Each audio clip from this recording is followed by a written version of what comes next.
Rain had a way of making familiar streets feel like forgotten memories. The soft glow of streetlights blurred across the wet windshield as droplets raced each other toward the edge of the glass. Inside Dawson Mercer's family home, warm laughter still echoed from the birthday gathering. But outside, the world had already settled into quiet. The celebration had lasted longer than anyone expected. Music had faded into gentle conversations. Empty coffee mugs sat beside half-finished slices of cake. Friends hugged goodbye one by one until only a handful of people remained. I stood near the front door, helping collect paper plates while Dawson joked with a few neighbors. His energy had never seemed to run out. He moved through every room with effortless confidence, making everyone laugh without trying very hard. His father was different. Wesley Mercer sat alone near the fireplace, watching the last embers glow beneath the fading flames. The orange light softened the tired lines around his eyes. He smiled whenever someone spoke to him, yet the smile disappeared almost as quickly as it came. Loneliness could hide inside even the kindest expressions. Most people never noticed. For some reason, I always did. Dawson walked over and lightly tapped his father's shoulder. "Dad, you look exhausted." Wes gave a small laugh. "I suppose I'm not as young as I pretend to be." Everyone chuckled. Someone offered to call him a ride, but Wes politely refused. "I drove myself." His words sounded confident. His eyes did not.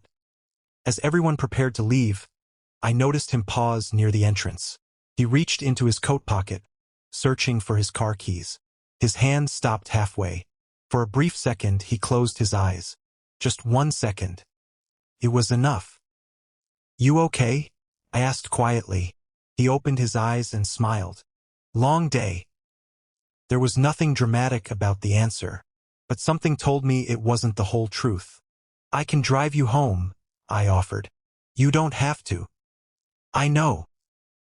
He hesitated, then nodded. "I'd appreciate that." The drive began in comfortable silence. Rain tapped softly against the roof while the heater filled the car with gentle warmth. The scent of fresh coffee lingered from the cup I had picked up earlier that evening. Wes rested one arm against the window. Neither of us rushed to speak. Some silences demanded to be filled. Others felt like permission to breathe. This one felt peaceful. "You've always been patient." I smiled. "I don't think anyone has ever described me that way." "I have." I looked at him briefly before returning my attention to the road. "You remember things people don't realize you've noticed." His voice carried quiet certainty. "You helped my wife carry groceries once." I blinked. "That was years ago. You stayed after everyone else left."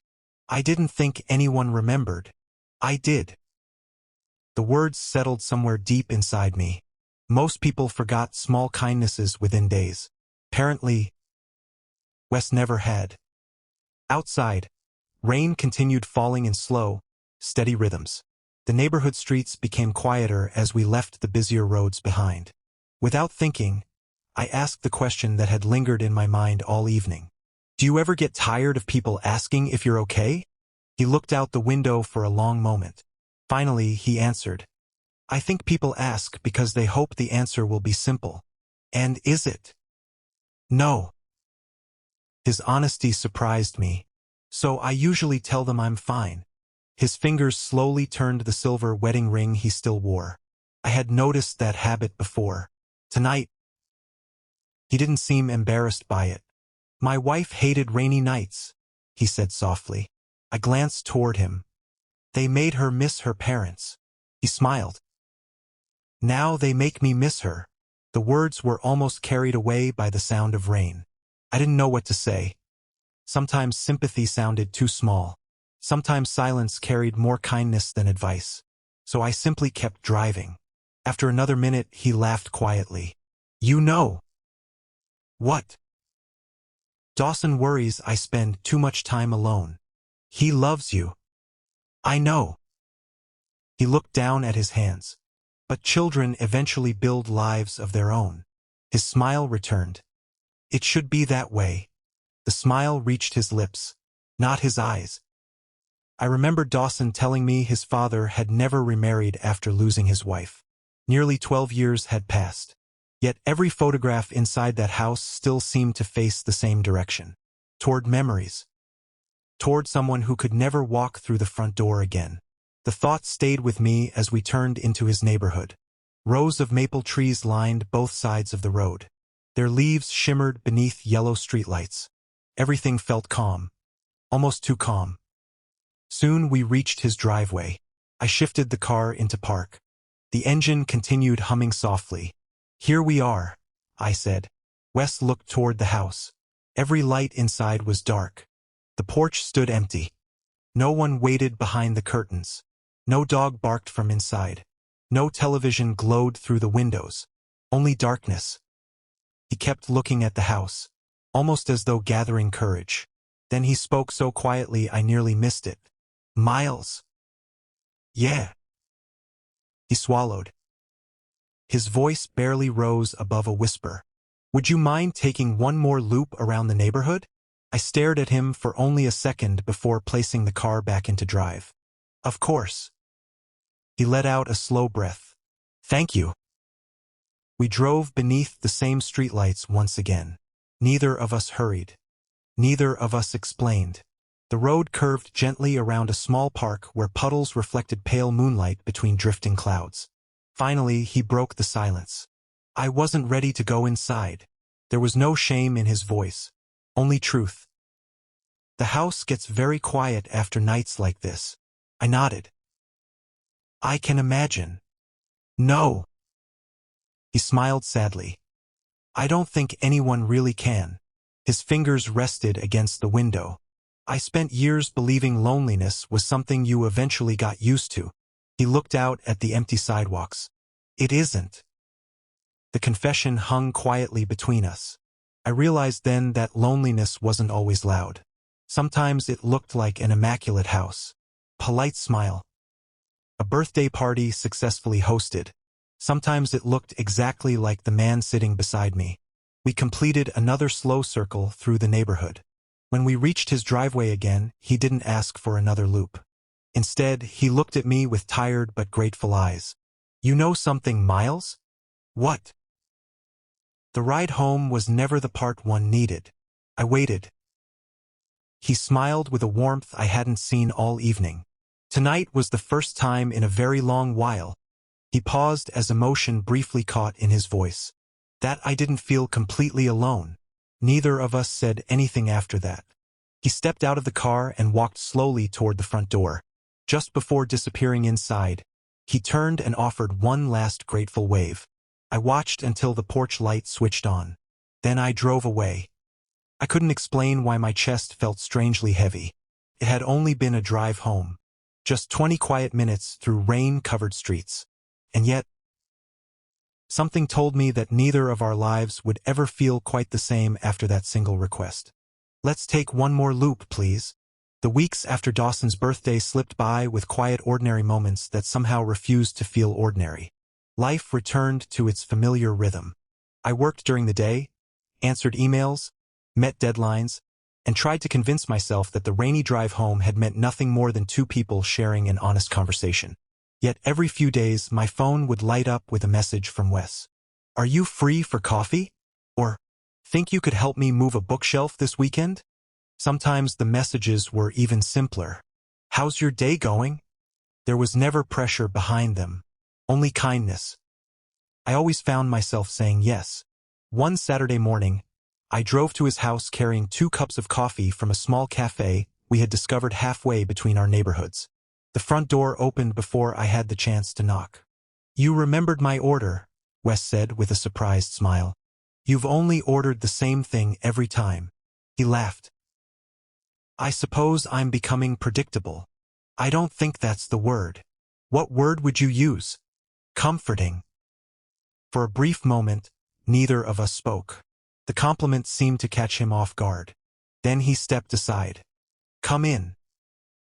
The house still held traces of the life it had once known. Family photographs lined the hallway. A faded quilt rested across the sofa. Fresh flowers stood beside a framed picture of his late wife. Nothing felt frozen in time. simply felt cared for. Wes noticed my eyes drifting toward the photograph. I still say good morning to her. There was no embarrassment in his voice. I don't know if that's strange. It isn't. You really believe that? I think love changes. I smiled softly. I don't think it disappears. His shoulders relaxed. Thank you. The words were quiet, almost relieved. That afternoon, we spent nearly 2 hours trying to move an old oak bookshelf from one room to another. It should have taken 15 minutes. Instead, we laughed every time we realized it would not fit through the doorway. I think this bookshelf is winning, I joked. It has always been stubborn. You named your furniture? My wife did. He smiled at the memory. I never had the heart to argue with her. The sadness in his voice no longer felt sharp. It sounded softer now, like an old scar instead of an open wound. When the bookshelf finally reached its new place, we stood back to admire our work.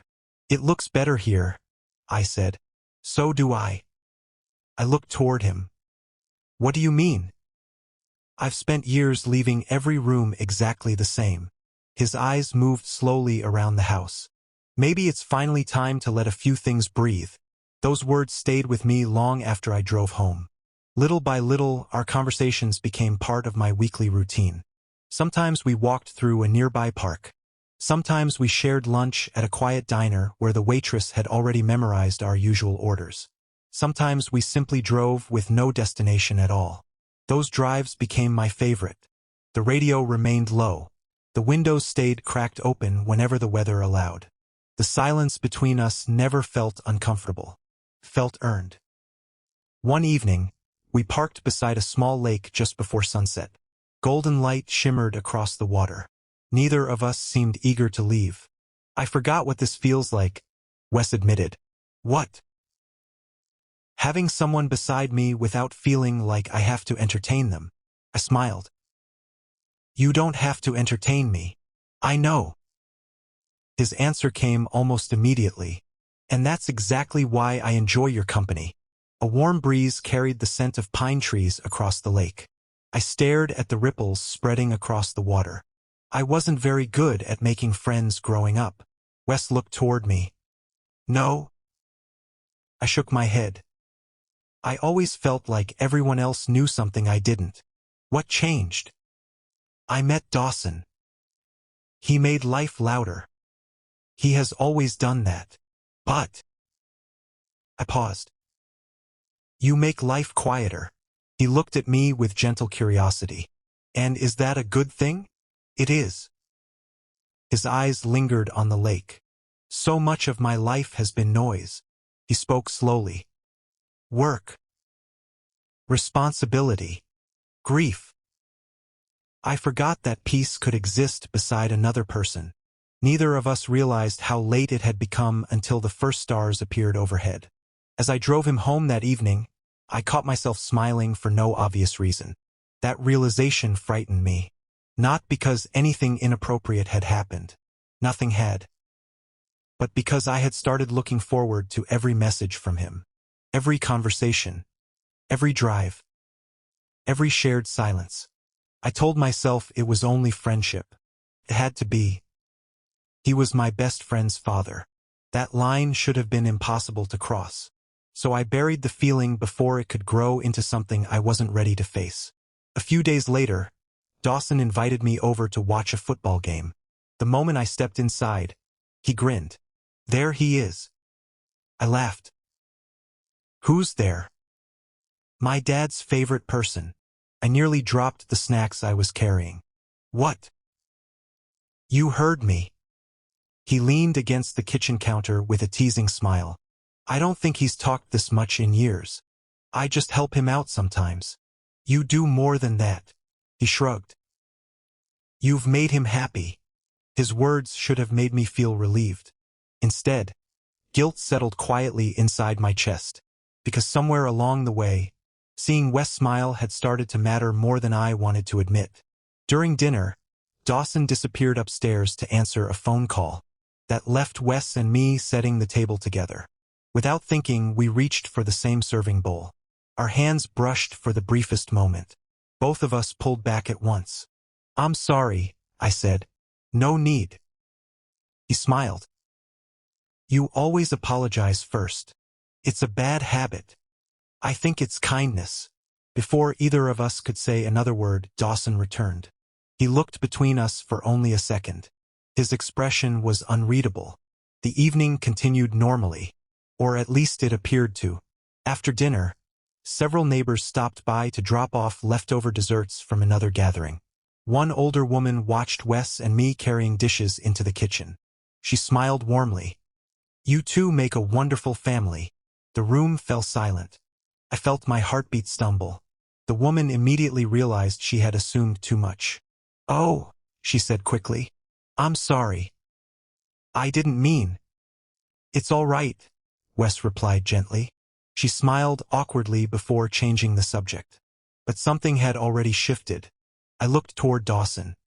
His smile had disappeared. He wasn't angry. Not yet. But something uncertain flickered behind his eyes. Something I had never seen before. For the rest of the evening, he laughed a little less. He spoke a little quieter. And every time Wes and I shared even the smallest conversation, I could feel Dawson watching us. As I drove home that night, an uneasy feeling settled over me. I couldn't explain it. Nothing terrible had happened. Yet deep inside, it felt as though the peaceful road we had been traveling together had reached the first hidden curve. And none of us could see what waited just beyond it. Autumn slipped quietly into winter. The maple trees that had once glowed with warm shades of gold now stood bare against pale gray skies. Cold winds replaced the gentle rain that had accompanied so many of those evening drives. Somewhere along the way, I noticed something had changed. It wasn't Wes. It was Dawson. The change arrived so gradually that I almost convinced myself I was imagining it. His replies to my messages became shorter. He canceled plans more often. When the three of us shared dinner, he spent more time staring at his phone than joining the conversation. Whenever Wes and I laughed about something small, Dawson would smile a second too late. The warmth that had always come so naturally between us was beginning to disappear. One Friday afternoon, he called me unexpectedly. "Can you come over? Everything okay? Just come." His voice sounded flat. Not angry. Not sad. Simply tired. I drove over after work, expecting to help with another project around the house. Instead, Dawson was waiting alone in the garage. His father's car was gone. The garage door stood half open, letting cold air drift inside. He folded his arms across his chest. "We need to talk." Something inside me tightened. "Sure." For several long seconds, neither of us spoke. Then he asked the question I never expected. "Do you enjoy spending time with my dad?" I blinked. "Of course." "More than spending time with me?" The words caught me completely off guard. "What?" "You heard me. Dawson. I've been watching." His voice remained calm, but calm sometimes hurt more than shouting. "Every week you're here. You text him. You take him out. You know what coffee he likes. You know which roads help him clear his mind." His eyes searched mine. "You know things even I don't. I wasn't trying to replace you. I didn't say you were. But you are." The words landed harder than I expected. "I could never replace you," I said quietly. "You're his son." "Exactly." His jaw tightened. "So why does it feel like he's happier when you're around?" I took a slow breath. "Maybe because he trusts me." The moment those words left my mouth, I wished I could take them back. Dawson looked as though I had struck him. "So that's it." "No. I've been a terrible son." "I didn't say that." "You didn't have to." He turned away, running a hand through his hair. "When Mom died, it was just us." His voice cracked for the first time. "I promised I'd always be enough." The confession filled the garage with heartbreaking honesty. I had never considered how deeply he carried that promise. "I know you've tried," I said softly. "I really do. But people need more than one person." He shook his head. "No. They're supposed to need family. They do. Then why doesn't he need me anymore? He does. He just... I searched desperately for the right words. Needs someone to listen. Dawson laughed bitterly. And that's you now. Before I could answer, footsteps echoed from inside the house. Neither of us noticed Wes entering through the kitchen door. He stopped just outside the garage, hidden from my view, visible only to Dawson. Dawson's eyes flickered toward him. Something changed behind them. A decision. Terrible one. He looked back at me. So tell me honestly. His voice suddenly grew louder. Were you pretending to be my friend just to get close to my father? I stared at him in disbelief. What? You heard me. I never. Were you waiting for Mom to be gone? The words hit me like ice. Dawson, stop. Answer me. I would never think something like that. My heart pounded so loudly I barely recognized my own voice. Your father became my friend. That's all. You expect me to believe that? Yes. Because it's the truth. Silence filled the garage. Then Dawson lowered his eyes. I don't believe you. Without another word, he walked past me toward the house. Confused, I followed him inside. Wes stood near the hallway. His expression had changed completely. Pain, disappointment, confusion. He looked at me as though he wanted to ask 100 questions but feared every answer. Wes. He raised one hand gently. I think. His voice trembled. I think it's better if we give each other some space. My stomach dropped. What? I never wanted to misunderstand your kindness. You didn't. I don't know what to believe right now. I looked from him to Dawson. Only then did I understand. Wes hadn't heard the beginning of the conversation. He had only heard Dawson's accusations. Nothing else. Dawson. I whispered. Tell him. He kept his eyes on the floor. The silence became its own answer. Wes, I pleaded. Please let me explain. He closed his eyes for a brief moment. I can't. Not today. Those 3 words broke something inside me. I nodded slowly. I understand. The truth was, I didn't. I walked out without looking back. The cold air outside stole the warmth from my lungs. I sat inside my car for several minutes before turning the key. For the first time since that rainy birthday night, I drove alone. The days that followed felt strangely empty. I sent Wes a message. No reply. A week later I called. It rang until voicemail. Another message. Nothing. I told myself he simply needed time. Then another week passed. Still nothing. Eventually, I stopped reaching out. Not because I had stopped caring. Work became quieter. Evenings became longer. The roads we used to drive suddenly felt unfamiliar. One evening, I found myself parked beside the same small lake where we had once watched the sunset. The bench was empty. I wondered if he ever came back. Then I laughed softly at myself. It didn't matter. Whatever we had built had disappeared. Across town, Wes sat alone inside his own car. He had driven to the neighborhood where our first extra loop had taken place. The streets hadn't changed. Neither had the old park. He reached into the center console. A spare coffee sleeve still rested there. The cafe's logo had almost faded. He smiled sadly before placing it back. I hope you're all right, Miles, he whispered to the empty passenger seat. Back at his house, Dawson watched his father from the window. Guilt settled heavily inside him. He had wanted his father's attention.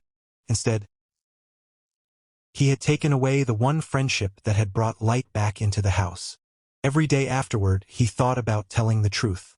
Every day, fear stopped him. Winter arrived with its first snowfall. One evening, I left work later than usual. Snowflakes drifted lazily beneath the streetlights. The roads were nearly empty. As I approached a quiet intersection, the traffic light turned red. I slowed to a stop. Another car rolled into the lane beside mine. Without thinking, I glanced through the frosted window. My breath caught. It was Wes. He turned at exactly the same moment. For one endless heartbeat, our eyes met. Neither of us smiled. Neither of us looked away. The traffic light changed to green. Cars behind us began moving. Yet, for one impossible second, it felt as though the entire world had forgotten how to move forward. The image of Wes sitting beside me at the traffic light refused to leave my mind. For days, I wondered what had been hidden behind his eyes. Regret. Confusion. Longing. Maybe all three. The light had turned green, yet neither of us had found the courage to lower the window. We had simply driven away. Sometimes silence was louder than an argument. Sometimes it became the argument. A week passed. Then another. Winter settled over the town, covering sidewalks and rooftops with fresh snow. The world looked peaceful from the outside, but peace was the last thing any of us carried. I buried myself in work. Every evening ended the same way. I made dinner for one, read a few pages of a book without remembering them, stared out the apartment window longer than necessary, and wondered whether I should have fought harder. Across town, Wes followed almost the same routine. His house had become quiet again. Not the comforting kind of quiet we had once shared during long drives. The silence felt empty. He still found himself making 2 cups of coffee before realizing only one was needed. Old habits were difficult to abandon. One Saturday afternoon, Dawson came home unexpectedly. He found his father sitting at the dining table, turning a coffee mug slowly between his hands. "You've been doing that a lot," Dawson said. Wes looked up. "Doing what?" "Waiting."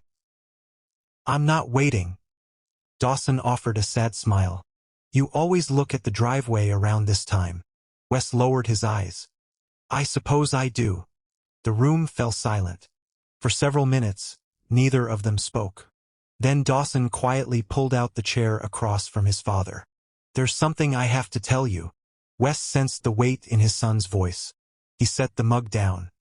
"What is it?" Dawson took a slow breath. His hands trembled. "When Miles came over that day," he stopped. The words refused to come easily. "I lied." Wes frowned gently. "What do you mean?" "I told you he had feelings he never admitted." His voice cracked. "I wanted you to believe he crossed a line." The color slowly disappeared from Wes's face. "Why?" Tears gathered in Dawson's eyes before he answered. "Because I was jealous." The confession echoed through the quiet house. "I watched you smile again. I watched you laugh. I watched you become yourself." His shoulders shook. "And I hated that it wasn't because of me." Wes stared at him in stunned silence. "I thought," Dawson whispered, "if Miles disappeared, things would go back to the way they were." Another painful pause filled the room. "They didn't." He lowered his head. "They only became quieter." Wes leaned back in his chair. Every conversation, every shared drive, every gentle silence, everything suddenly made sense. Miles had never asked for anything. He had only shown kindness. And Wes had answered that kindness with doubt.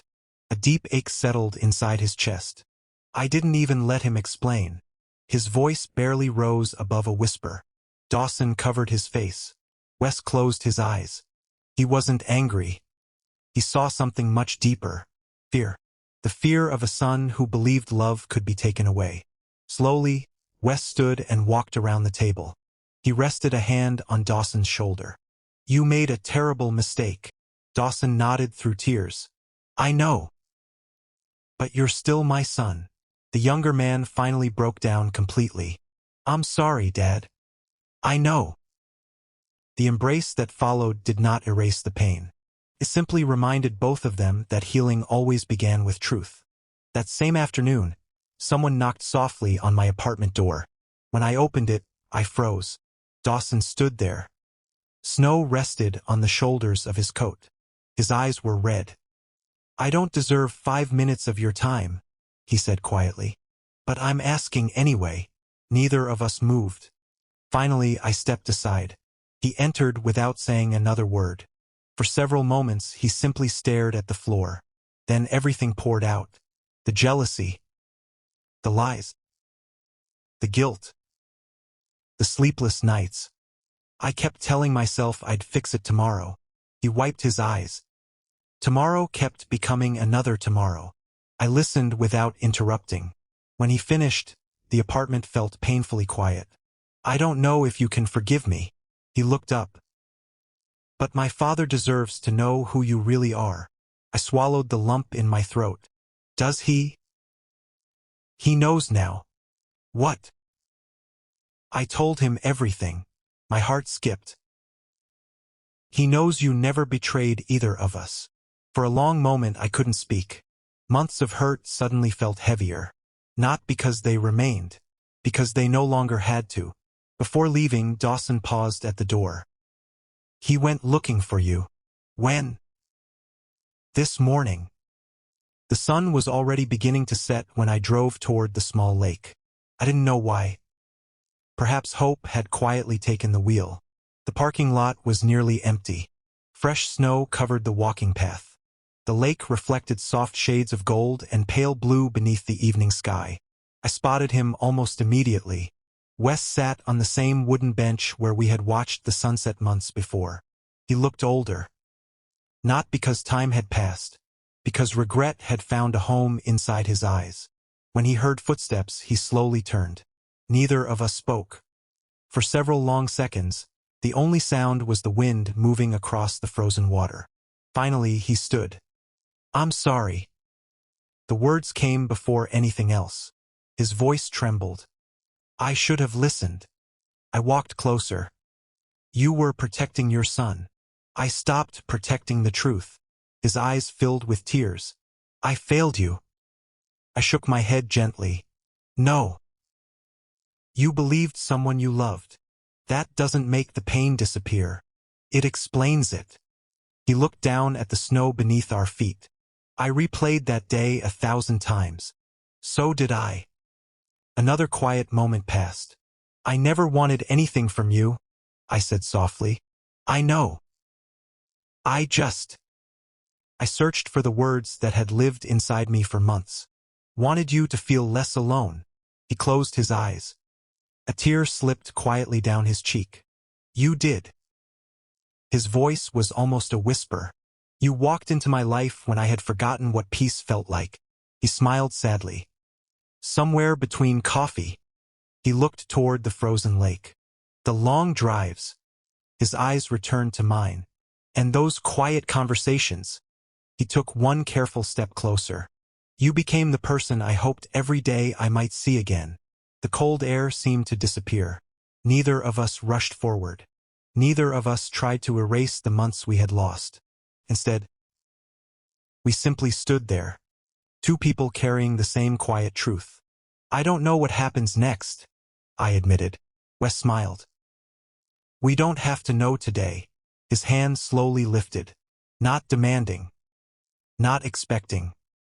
Only offering. I looked at it for a brief moment. Then I placed my hand in his. His fingers trembled slightly. So did mine. Neither of us spoke. We didn't need to. For the first time since that rainy night, the silence between us no longer felt like distance. Finally felt like home. The last patches of snow melted beneath gentle sunlight, and the maple trees that had stood bare all winter slowly welcomed fresh green leaves. The town looked brighter, as though it had finally remembered how to breathe again. Healing did not happen overnight. It arrived one ordinary day at a time. Wes and I never rushed to define what we were becoming. After everything that had happened, neither of us wanted to build something beautiful on top of unhealed pain. Instead, we started where we had always been strongest. Friendship. We met for coffee every Saturday morning. Sometimes we spent hours wandering through bookstores, recommending novels neither of us had read before. Other afternoons were spent walking beside the lake, talking about everything and nothing. There were still long silences. The difference was that those silences no longer carried fear. They carried peace. One afternoon, Wes looked around the living room with a thoughtful smile. You know what? What? This house finally feels alive again. I glanced toward the open windows. Fresh air drifted through white curtains. A small vase of wildflowers rested beside the family photographs. It does. He nodded. For years I believed moving forward meant leaving memories behind. He looked at the framed picture of his late wife. I understand now that love doesn't disappear. It simply makes room. His words settled gently inside my heart. Some loves shaped us. Others helped us continue. Neither erased the other. A few weeks later, Dawson called and asked if we could meet. I agreed. We chose a quiet diner where the three of us had eaten countless meals over the years. When I arrived, he was already waiting. He looked nervous. I wasn't sure you'd come. I wasn't sure either. He gave a small, understanding smile. I deserve that. For several moments, he simply stared into his untouched cup of coffee. I've replayed everything I did. His voice was quiet. I kept asking myself why I was so afraid. He looked at me. I finally realized it wasn't because I thought you'd take my father away. I listened without speaking. I was afraid he'd discover he didn't need me anymore. My heart softened. You've always mattered to him. I know that now. He smiled sadly. I just didn't know it then. He reached into his jacket pocket and placed a small envelope on the table. Inside was a photograph from his birthday party. It showed the three of us laughing together before everything had fallen apart. I thought you should have this. I smiled. It's a good picture. It reminds me of who we were. He hesitated. I know we can't go back. We can't. But I looked at him kindly. We can move forward. Relief filled his face. I'm sorry, Miles. I forgive you. The words did not erase the past. They simply loosened its grip. Our friendship would never be exactly the same. Some broken things became different after they were repaired. Different did not always mean worse. Sometimes it meant stronger. Over the following months, Dawson and Wes slowly rebuilt their own relationship. They began having dinner together every Wednesday. Sometimes I joined them. Sometimes I stayed home, knowing they deserved time with each other. Watching them laugh again became one of my favorite sights. Love was never meant to compete. It was meant to grow. As summer approached, Wes invited me to a community charity picnic beside the lake. Families spread blankets across the grass. Children chased bubbles through warm afternoon light. Music floated gently across the water. Felt wonderfully ordinary. Wes handed me a sandwich and smiled. You know. What? I've been thinking. That sounds dangerous. He laughed. I probably deserve that. We found a quiet bench beneath an old maple tree. For a while, we simply watched people enjoying the sunshine. I spent so many years surviving, he said softly. I forgot people were supposed to live. You've been living for a while now. He looked at me. Because of you. I shook my head. You chose that yourself. You helped me believe I could. His hand found mine naturally. There was no hesitation this time. No fear. Just quiet certainty. I care about you, Miles. His voice was steady. Not because you rescued me. He smiled warmly. But because you reminded me that my heart was still capable of opening. Emotion tightened my throat. I care about you too. Neither of us needed grand declarations. The simplest words often carried the deepest truth. By the end of summer, friends and neighbors noticed the change. Wes smiled more often. He laughed more easily. The house that had once felt silent now welcomed visitors again. Fresh flowers appeared by the windows. Music played while dinner cooked. Even the old bookshelf we had struggled to move months earlier seemed perfectly at home in its new place. Life had not returned to what it once was. It had become something new, something hopeful. Then came the anniversary of Dawson's birthday. Exactly 1 year after that rainy evening. The three of us celebrated quietly together. There were no large crowds. Only homemade dinner, chocolate cake, and easy conversation. When the evening ended, Dawson hugged his father before turning to me. I will. As always, I offered Wes a ride home. He accepted with the familiar smile that had once changed everything. The roads were dry this time. Warm summer air drifted through the slightly open windows. The neighborhood looked almost exactly as it had a year before. Only we were different. We reached his driveway. I placed the car in park. Neither of us moved immediately. The porch light glowed softly ahead. Wes looked toward the house, then turned back to me. A playful smile appeared, one I had never seen during those lonely early days. "Miles?" "Yeah." He chuckled quietly. "I have a request. I think I already know what it is." His eyes sparkled with gentle warmth. "Let's take one more loop, please." This time his voice carried no sadness, no loneliness, only happiness. I smiled and shifted the car back into drive. "As many as you want." We drove slowly beneath the same streetlights that had witnessed our first conversation. The same park passed by, the same quiet streets, the same gentle turns. Yet nothing felt the same. A year earlier, one more loop had been an escape from an empty house. Now it was a celebration of a full heart. The journey that began with silence had ended with understanding. The betrayal that once seemed impossible to heal had become part of a story built on forgiveness. The loneliness that had followed both of us for years no longer sat between us. It had quietly faded into the distance. Sometimes life changed because of extraordinary moments.